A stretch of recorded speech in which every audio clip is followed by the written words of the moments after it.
Well, Cuba is also facing difficulties in its healthcare industry as more Cuban doctors look overseas for better opportunities. But those who flee to the U.S. to reboot their lives and practice medicine are facing real challenges. CCTV's Nitza Soledad has that story. Dr. Lester Trastoy came to Miami almost 3 years ago. He risked the 90-mile ocean trip in a homemade boat, a familiar experience to some in the Cuban exile community. All that to work as a doctor in this country. When I got here, it was very hard, you know.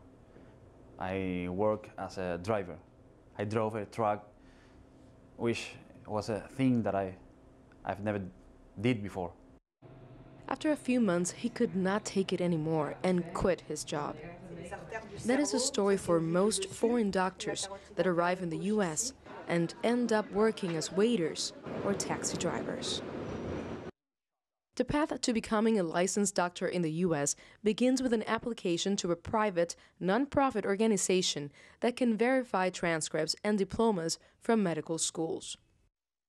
Applicants must prove they speak English, pass 3 separate tests administered by the United States Medical Licensing Examination Program, obtain U.S. recommendation letters after volunteer work or being employed at a hospital or medical organization, and either be a permanent resident or obtain a work visa.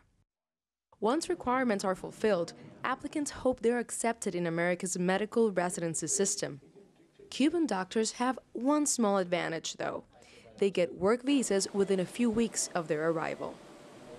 Dr. Julio Cesar Alfonso, with Solidarity Without Borders, helps medical professionals to make that transition. In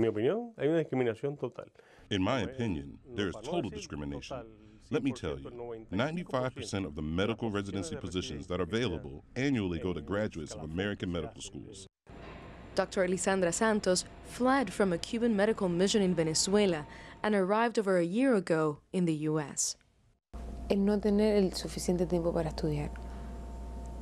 hardest thing for me has been not having enough time to study, feeling alone, and feeling that the process is too hard and long, and witnessing how many people just give up on the tests and how others do not get the residency because they are too old.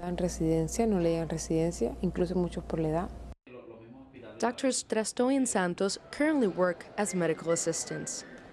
In Florida, the average salary for that position ranges from $10 to $12 an hour.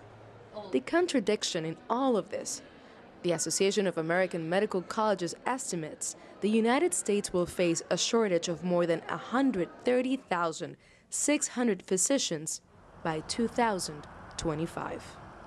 Drs. Trastoy and Santos told me that they wish they could envision a tunnel with an exit to practice medicine, not just a list of requirements which does not include a fair chance to practice what they already promised to do: save lives. Nitza, Soledad, CCTV, Miami.